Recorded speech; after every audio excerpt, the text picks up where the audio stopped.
Whoever is listening, guys, welcome back. My name is Grayson Mann, and this is the Man with the Plan podcast, episode 104. And today, I know you guys have been really asking, whenever I do these interviews, why can't we do them in person? And well, I'm hearing you, and we're doing it today with the host of Faxon Sports, Faxon Childress for 105.5 The Roar, is that correct? Yes, it is. And also a color analyst for ESPN, if I'm not mistaken. Yep, ESPN Plus, some color analyst work there as well. So there you go. So today we're going to talk about Clemson and Wake. We're both actually heading to Winston-Salem today to cover it for our respective outlets. And we're going to talk a little about his Eagles and just kind of what's going on in the sports world. So let's just talk about Wake Forest real quick. So Sam Hartman, incredible story, incredible quarterback, probably one of the best quarterbacks in this conference. Give us your impressions on tomorrow and just what are you looking forward to? What are you expecting? Let's just run through it. Players, and player. Gosh, I can't talk. Coaches, players, and all that. It's just going to be a big game. The meat of the schedule is finally here. Yeah, I mean, Clemson opens up as 7-point favorites at Wake Forest. Dabo Swinney, 13-0 in his era, his tenure as Clemson Tigers head coach against Wake Forest. So he's had a lot of success, obviously. Brent Venables always did a great job of shutting down that mesh point offense that Wake Forest is kind of anointed as theirs. Wake did get into a little bit of trouble last week against Liberty, ended up pulling out the 1-point victory over the Flames at home. So Clemson opens at 7-point favorites. I think they're going to win and cover that spread. I think a big reason for that is going to be everyone's coming back healthy on defense from what we've heard of. There were hints of Xavier Thomas going to be able to play tomorrow. I saw a stat today that William Qualkenbush, he quote tweeted it.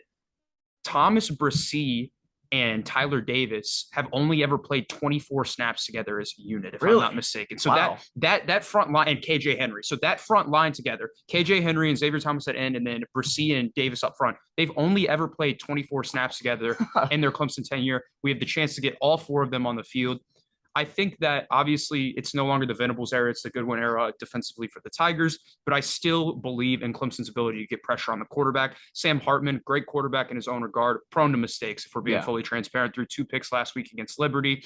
He's going to put the ball in jeopardy, and if you can get Sam Hartman pressing early, I think it could be a good day for the Tigers. I think we're going to have a chance to, really force some turnovers. Yeah, I think what I look at last year, and this was the year that was the game that really everything kind of went right for Clemson in the season where if it went wrong, it went wrong for Clemson, whether it was injuries, offensive inconsistencies, just across the board. It was just not what you'd expect from a 2021 season. And that Wake game kind of felt like, hey, this team still has the talent to put it all together. DJ was remarkably consistent in that game. Bo Collins made some big catches, and the defense, I believe, had double-digit sacks, if I'm not mistaken. It was kind of like you were counting it off.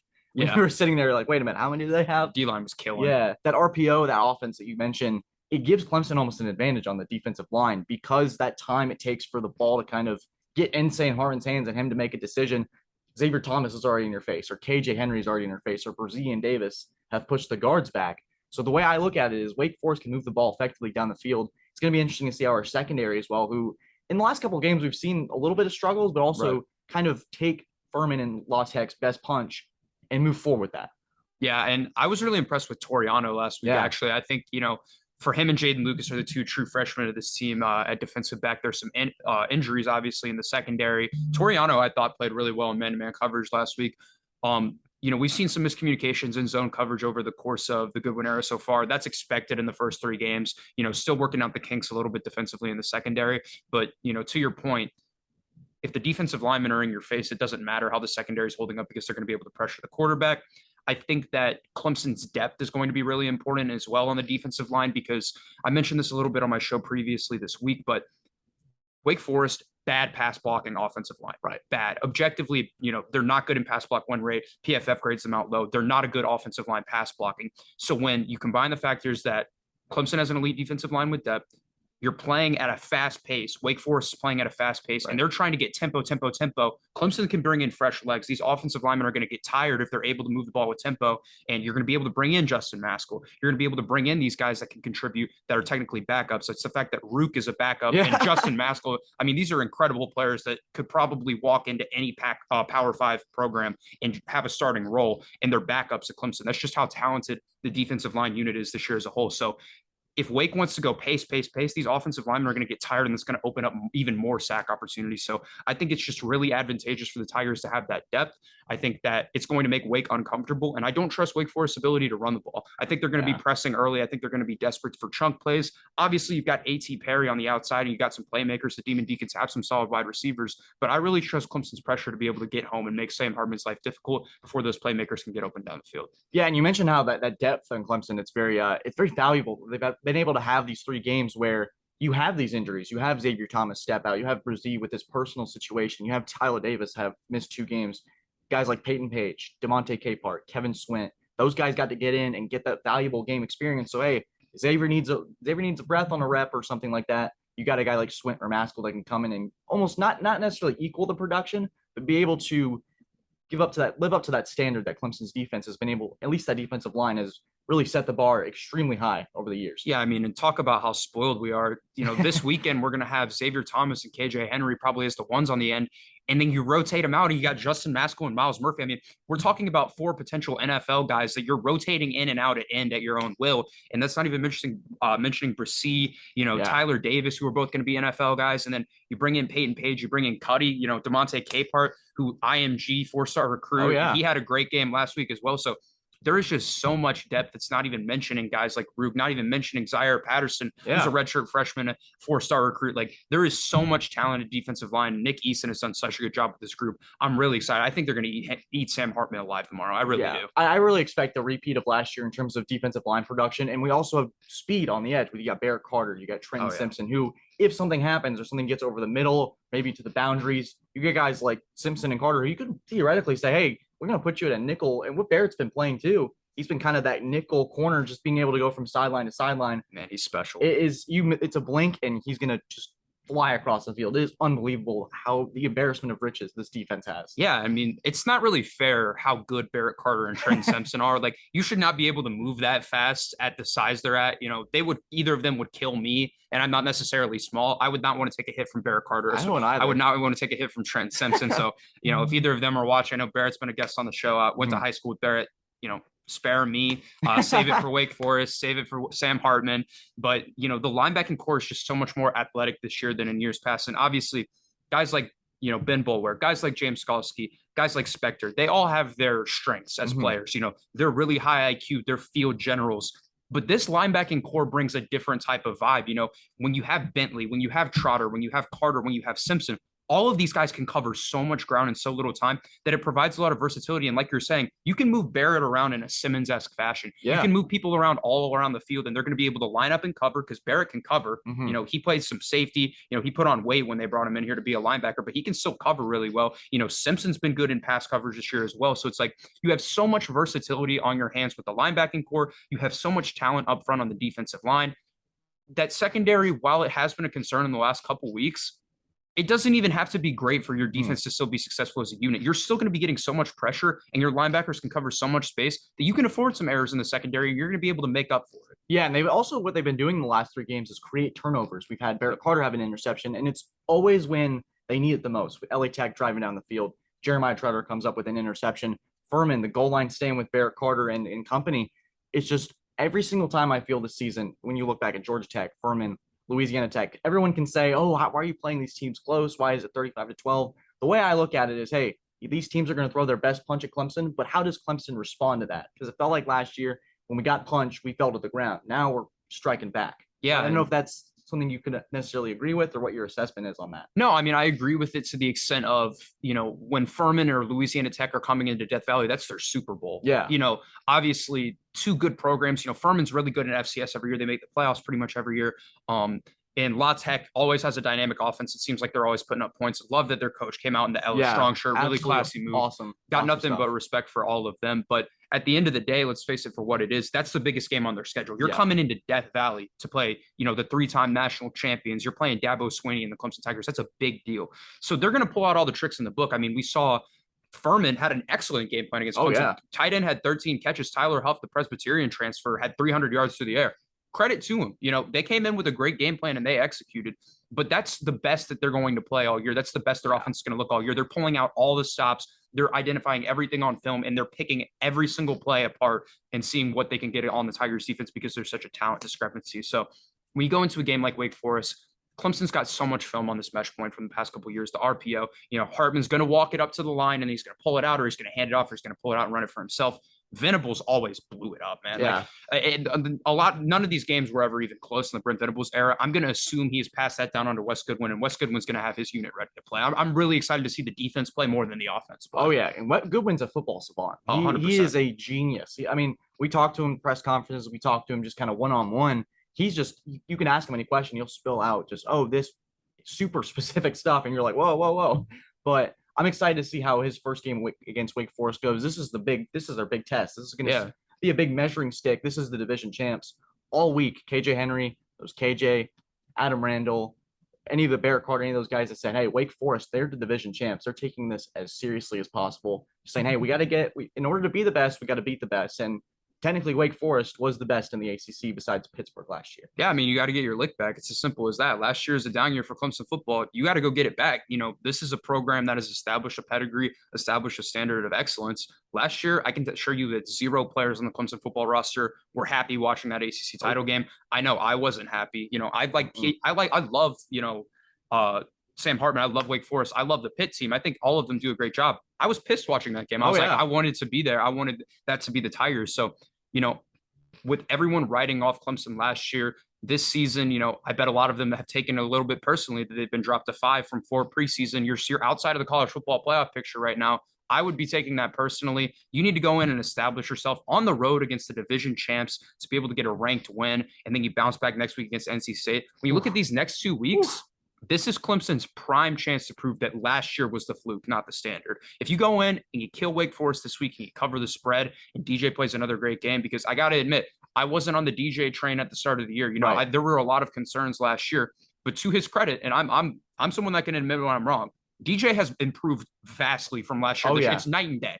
It's night and day. So if DJ goes in, he played well against Wake last year. If he goes in, he plays another good game against Wake Forest, and Clemson just really establishes themselves as an entity this year that's here to stay.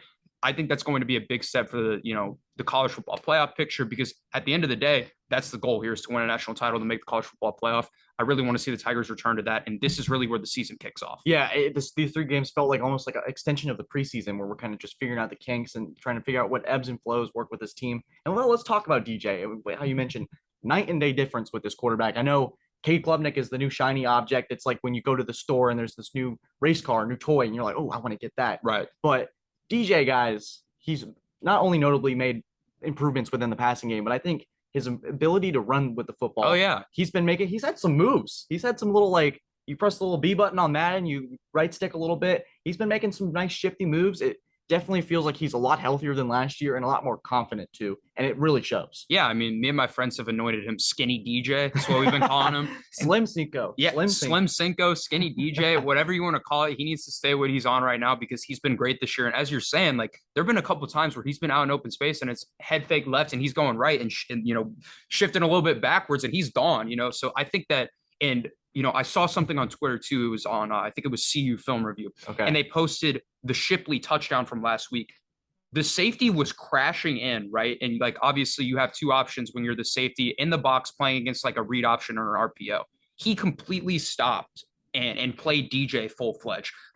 DJ was right here. So DJ makes the proper read on the read option, number 1. And he really created that touchdown with the threat of his legs, because the safety had to respect his run. So he makes the correct read to Shipley. Shipley takes it to the crib. And at that point, Clemson didn't look back. But it was the threat of the run game which created that play, because last year, they're sending everyone at Will Shipley.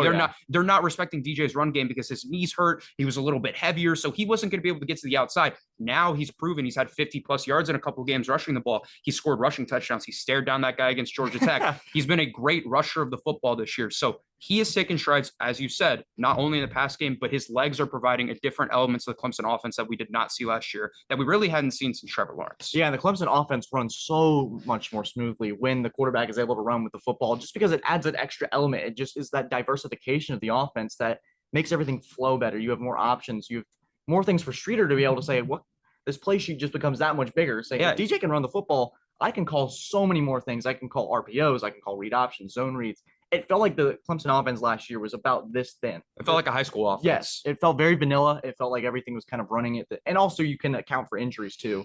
You only had 3 scholarship receivers that were able to come out and play. But I also want to touch on, we can touch on the running game real quick in the offensive line, but I want to talk about the receivers real quick. Is there anyone besides Bo Collins getting in the end zone and Antonio Williams seems to be an emerging star within this offense? Who are you expecting to step up against Wake Forest? I personally have been waiting to see the Joseph Ngata just standout game. He had a great catch against La Tech last weekend. I've been waiting on him to just explode for me personally. Yeah, I don't know, man. It's difficult. Obviously, Agent Zero, Antonio Williams, Yes. he should be starting in the slot for one. He's the most explosive player on this Clemson offense right now. You got Bo, who is just steady and consistent, which there's nothing that this wide receiver room has needed more than Bo.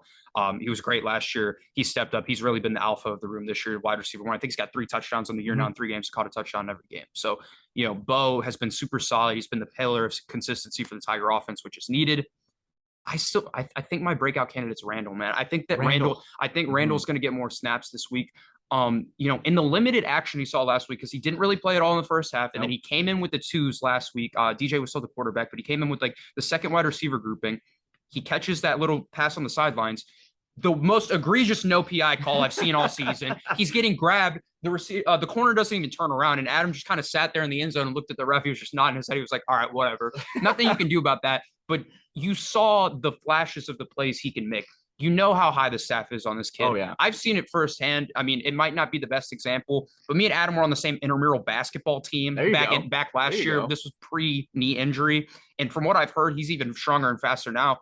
All I have to say is that Adam went up for a windmill on someone on a fast break in intramural basketball, and he boomed it off the back rim and missed. But at that point, I was just like, I was kind of wide-eyed because my athletic ability is good, but it will never be that. No matter how many weights I lift, no matter how many sprints I run, I will never be Adam Randall. He's a freak athlete. That's what he is. That's what he brings to the table. We've seen these type of big body receivers have success at Clemson. Yeah, the real Mike Dubb, best high pointer of the ball I've ever seen. So to have that element to the offense to where DJ can drop back and say, hey, go get me a 50-50 ball, throw one up against a smaller corner.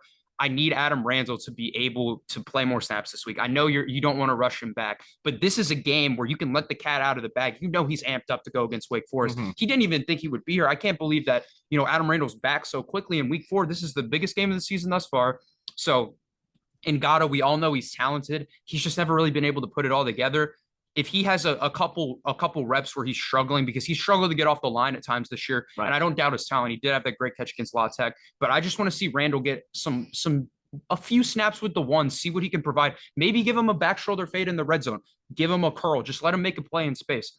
Give him a chance to prove himself, because I know he's eager for it. I know Adam. I know he's itching to get out there. Yeah, and I talked to Cade about it. I think one of the reporters at media availability asked him a question, and Cade said, "There's not really a way I can describe Adam Randall. You just have to see it." No, he was just smiling he's too. A freak. It was just like, oh my goodness. And I mentioned that play. It's right there where he's just sitting in the end zone. He's just like, okay, next time I'll get that. But when you mentioned 50-50 balls, they're usually 90-10 for these Clemson receivers. Yeah. It is go up and get it. We haven't really seen that since the days of T. Higgins, freshman year, Justin Ross, and the extension of sophomore year. But Mike Williams is that one most notable, where Deshaun Watson, he literally just the play call was toss it up and see what happens. National championship in 2016. Mike Dubbs was going to go get it. What got that drive started was that 25-yard pass to Mike Williams, where he just high points the ball and it cuts the field in half. Adam Randall could be that guy. And if we get to see that against Wake Forest, we talk about DJ, how his ability only makes the offense just continues to expand that play sheet.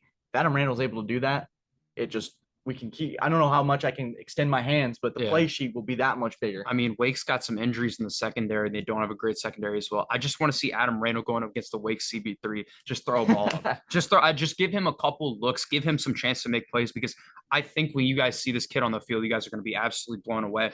Obviously, it's taking my word. It's taking the staff's word, because these are some of the people that have seen it. I know you were at the practice. You've been at practice before as well. And I think Adam might have been in a yellow jersey at the media practice, but I'm telling you right now, this kid is an absolutely unbelievable athlete. He's an otherworldly athlete. And when he gets a chance to showcase his talents for the fullest, he could be the next great Clemson wide receiver. I feel confident in saying that. I mean, he's that level of athlete. They just got to give him a chance to shine it. I understand you don't want to rush him back, but this is a game that he's going to be itching to play in. Give him 25 snaps.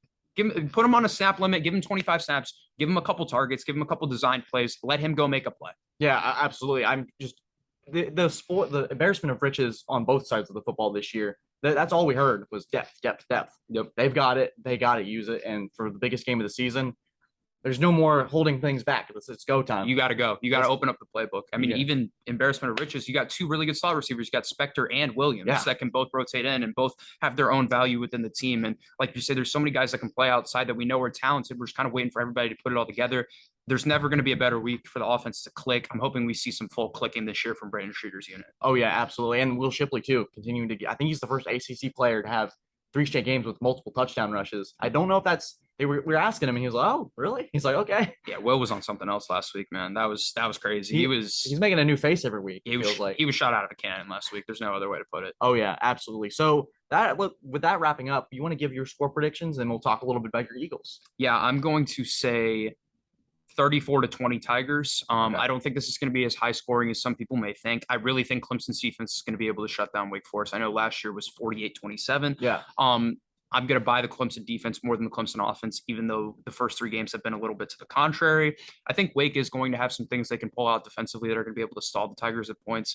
I think we're going to see a close game in the first half, and then Clemson's going to come out early in the third quarter and start to kind of pull away. Yeah, I put on the Clemson Sports News site my prediction this morning. I had 38-24. I think that's going to be very close in the first half. We're going to see each team kind of trade punches, trade blows. But I think in the third quarter, you mentioned it right at the beginning of the show, Hartman is prone to mistakes. And I think there's going to be one crucial mistake that they make that Clemson doesn't, that's going to turn the tide, and it's just going to be a pull away from there. Yeah. So Hartman's going to throw a pick. Yeah. I think Hartman could throw 2 picks. I think he's a great player, but he's a risk taker. Everybody knows that. He's going to throw the ball into coverage. So if the Clemson DBs are able to make plays, I'm going to give a bold prediction. Okay. I'm going to say if Fred Davis plays, I think Fred Davis is going to intercept the ball. Ooh. I heard it here first. Fred Davis intercepts. If it happens, I'm clipping this and putting it on. You can put it on all socials, but if not, throw away the tape. Throw away the tape if Fred Davis does not pick off a ball. You know what's going to happen is Fred Davis is going to drop a pick. That's what's going to happen. That's going to be even worse. It's better. It'd be better if he didn't do anything at all. But let's talk about Faxon. You're a big Eagles fan. Big Eagles fan. Very well documented.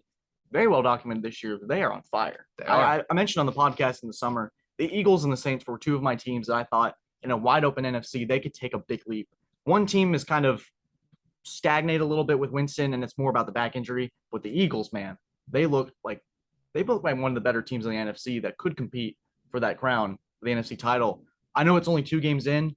I want to get your thoughts on it as an Eagles fan. This is the best they've looked since the Carson Wentz Super Bowl days, in my opinion. I mean, this is the favorite in the NFC to me. I said it before the season, and I got called a madman for saying that 13 wins was realistic, but at the end of the day, you have to look at the roster construction. When you look at the roster construction, the Eagles are so sound in the trenches on both sides of the ball. The offensive line is elite, and that's going to open up the run game. The run game makes Jalen Hurts' life infinitely easier. Mm-hmm. And admittedly, when we drafted Jalen Hurts, my initial thought was, what the hell are we doing? We just paid Carson Wentz $130 million to draft a quarterback in the second round. It made no sense. It made no sense at the time. I am man enough to admit that Howie Roseman knew something I didn't, because Jalen Hurts looks like he's taken the lead. I mean, I don't know if you watched the game last week against Minnesota. Oh, yeah. But that's a really good defensive unit. And he had 333 yards through the air. He added 57 yards on the ground and 2 rushing touchdowns. He was 26 of 31. Like, he looked incredible. He looked like the best quarterback that the Eagles have seen since that 2017 year. Wentz had a really good 2019. I'm not a Carson Wentz hater. I still think he's a good quarterback. Obviously, this week you've got like the revenge narrative setting up with the Eagles going into Washington. But, I couldn't be happier with the Eagles through 2 weeks. The defense always goes big at home. Obviously the Lions put up 35 in week 1. I'm not the biggest Jonathan Gannon believer as a defensive coordinator. I was a Jim Schwartz guy. I just don't think he ever got the personnel for his defense to fully click. But you got so much talent on both sides of the ball, whether it's Hassan Reddick, whether it's Josh Sweat. Big play Slay had 2 picks last week. Like, James Bradbury's a lockdown cornerback too that we signed in free agency. And then Marcus Epps has been big at safety. Your linebackers are playing so much better. TJ Edwards has been so much better this year than he was last year at linebacker. So when you combine everything, the Eagles have a top 5 roster in the NFL. And if Jalen Hurts continues to play at a high level and display his talents not only through the air but on the ground, I don't see why the Eagles can't contend for the NFC crown. The NFC is wide open. The AFC is infinitely better than the NFC. The NFC is wide open. So, I don't see why the Birds can't do it if they continue to click. Yeah, and especially within the NFC East, you got the Cowboys who are falling apart by the second. Cooper Rush. I said on the podcast on Wednesday that we were comparing kind of Tua's situation with saying, look, Tua can handle some stuff that's thrown at him. Cooper Rush is going to get into a game where it's just going to be too much. He's not like Dak Prescott, who can throw for 400 yards against the Patriots for 1 week. He's not going to be able to put up 37 touchdowns. It's just not realistic. The Eagles have a prime opportunity here, not only get a home playoff game, which as you would be know, big. Philly fans, they do it differently. You got to be playing in the link. You got to be playing in the link. Like the link is such an advantage to be at home. Like and the Eagles' schedule is so easy. It was a blessing in disguise to not win the division last year. I will forever claim to that. I'm so glad the Eagles did not win the division last year because you weren't going to do anything in the playoffs with a rookie head coach and essentially a rookie quarterback. Your wide receiver one was also a rookie in Devontae Smith. Your defensive coordinator was a rookie in Jonathan Gannon. You had so much youth last year. There was so much inexperience. It was a great, successful season to go 9-8 to make the playoffs. You go down to Tampa Bay and get your butt whooped. But I'm glad that happened because it made Jalen Hurts, like Jalen Hurts has literally talked about to say, he's like, that will forever scar me. Y'all might think I'm overreacting, but that was my first NFL playoff game and I lost our team the game. And I don't think that that's necessarily true, but Jalen Hurts is one of those guys that's so easy to root for because of his work ethic. He's gotten better at every level of football every year he's played. You know, he is the perfect leader. He is the PR dream. He says all the right things. Everyone loves him. The coaching staff raves about him. The front office raves about him. So he's such an easy guy to root for, and he's really won me over. I was salty about the Wentz trade when it went down. I know that the Eagles got a good return, but Wentz was my guy. Like that was probably the best quarterback I've ever seen played for the Eagles. You know, Michael Vick was great, obviously, but he had his flaws. He threw 3 picks in a playoff game against Green Bay, the one year that the Eagles were really supposed to contend. So that, and then threw the pick to end it too in that game. So I always thought that Carson Wentz was the best quarterback I was ever going to see play for this franchise. So that it stung me when he got traded. Jalen Hurts is full-fledged me. I'm borderline on the verge of getting a jersey. That's how far Jalen Hurts is. That's how far Jalen Hurts has won me over. Like it is just impossible not to love this kid if you're a Philadelphia Eagles fan. I couldn't ask for a better face of the franchise, a better leader. So putting everything together with the Eagles' weak schedule, with the open NFC, with the leap that Hurts appears to have taken as a passer, I think the Eagles are the favorite in the NFC. And that might sound crazy, but you have to look at like the surrounding factors. You have a weak division, you have a weak schedule in general, and you have a really good roster. So if you can beat up on the bad teams and do what you're supposed to do, obviously we'll drop 1 or 2 games we're not supposed to. We might lose this week. This week could be a trap game against the Commanders. We could lose to the Jaguars the following week. The NFL is really unpredictable. But I don't see why this team can't go 12-5 and win the division, get the 2 seed in the NFC or the 1 seed in the NFC, and then win a playoff game. I really don't see why it can't happen. Yeah, and I look at teams like the NFC that competed last year. The Tampa Bay Buccaneers, they got an offensive line problem.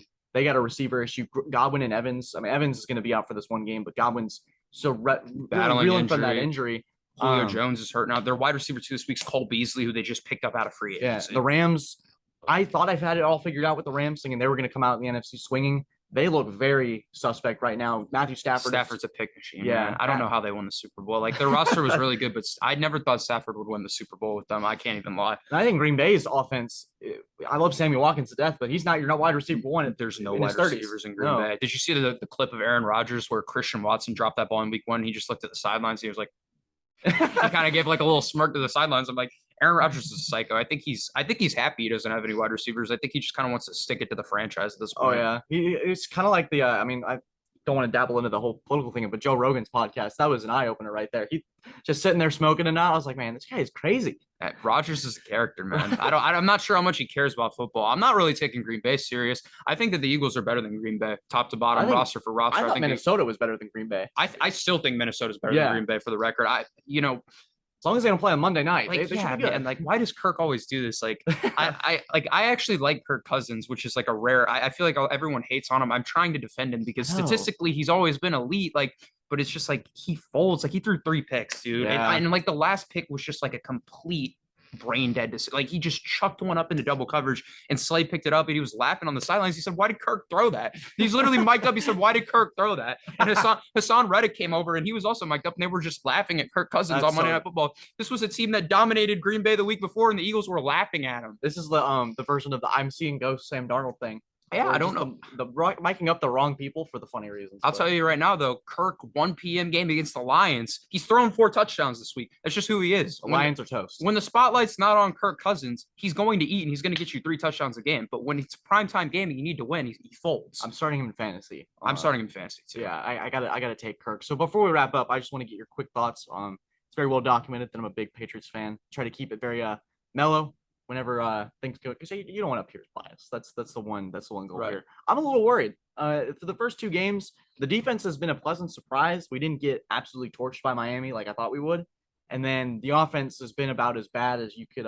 Besides the one throw to Aguilar, it feels like every drive is an absolute struggle. It feels like we have 2 concrete slabs and we're dragging it everyone, like each offensive lineman, each receiver, even Mac Jones, it just feels each first down feels like a miracle right now. And it going in against Baltimore, a very offensively explosive team, a little worried. I don't know how this is going to very much pan out, but trying to stay optimistic. Yeah, I mean, I like Mac Jones. Yeah. I think that was the correct draft pick. You needed a quarterback, and I think Mac is good enough. I'm not sure he's ever going to be that elite level quarterback, but I think he's good enough. I think he's going to develop. He's a smart player most of the time. I think he had a really good season last year. This is always going to be a team that needs to be carried by their defense, though, because you don't have any weapons on the outside, in my opinion. Like, I know you have Aguilar, who's fine, but like, there's a lack of weaponry in New England, and that really backtracks, in my opinion. The Patriots have not been a great drafting team for like the past 4 or 5 years. Besides the year with Mac Jones where they got Ramondre Stevenson, Yeah, they got Christian Barmore and Mac Jones. That was about as home run as it gets for drafts. I mean, Cole Strange, it appears so far. I don't know if you've seen clips of him going up against Cam Hayward. It looks like he's been a good pick. He'll be a good pick. It looks like he will pan out very well. But besides that, I'm just sitting scratching my head. Like the last 3-4 drafts before the Mac Jones draft, you can probably find one hit per draft. Like the Patriots were not drafting well, and I think that's just like you don't have the greatest quarterback of all time on your team anymore, so it's kind of starting to and the greatest tight end of all time. It masks a lot of it. When you've got Brady and Gronk and you're good up front every year and you're re-signing these players for cheap deals because they want to win, it's easy to mask a lot of the problems you have offensively with the greatest quarterback of all time. And when you've got your system down, now Brady leaves. And I'm not saying that Brady was responsible for all the success because that's definitely not the truth. Bill Belichick's one of the greatest coaches of all time. But you've got some real looking in the mirror to do because you've got to change some things. You don't have Tom Brady's not walking through those doors in New England anymore. So you're going to have to change some things principally to be able to compete at a high level. I do think the defense has been a plus. I mean, you lose JC, right? He's in where's JC now? Chargers. Yeah. And he didn't look great against Kansas City. He kind of actually he got a touchdown caught on him by Justin Watson, who I actively said, who at my TV when he caught that touchdown. I thought it was Sky Moore at first. I'm like, wait, who is that? They're like, and Watson into the end zone. So it's been rough for JC Jackson. You lose him and you lose Gilmore over the last couple of years, and people are thinking the defense is going to regress. Defense hasn't been the problem. You just got to put points on the board. You got to pick up your defense, and there's just not a lot of consistency. Like, I know Stevenson's all right, and I know Davian Harris is all right, but your run game's not really encouraging. Like, I don't think it's good enough to rely on. And then when you look at the weaponry, it's just like, it's a bunch of mid, if we're being honest. Outside. So I was excited when we signed Kendrick Bourne was a pleasant surprise last year. I don't think he's necessarily on that tier upper echelon of wide receiver ones, but he's certainly productive. And then he's thrown in the doghouse for the first 2 games. Yeah. For that stuff. But the one thing that was encouraging to me for that final against Pittsburgh was the final 6-minute drive. It felt very New England-esque, where they just ran out the clock. They were able to methodically walk down the field. Belichick and I was like, wait a minute, life, consistency? And I was like, that is what we need to take into these next couple of weeks. I think after they play Baltimore, then they play Green Bay, and the schedule gets much easier. I was talking to some of my buddies who are Patriots fans, saying, hey, they can at least survive this portion, maybe potentially go 2-2 and snag an upset here. They got the Lions, the Bears, the Jets twice, and a very underwhelming Colts team.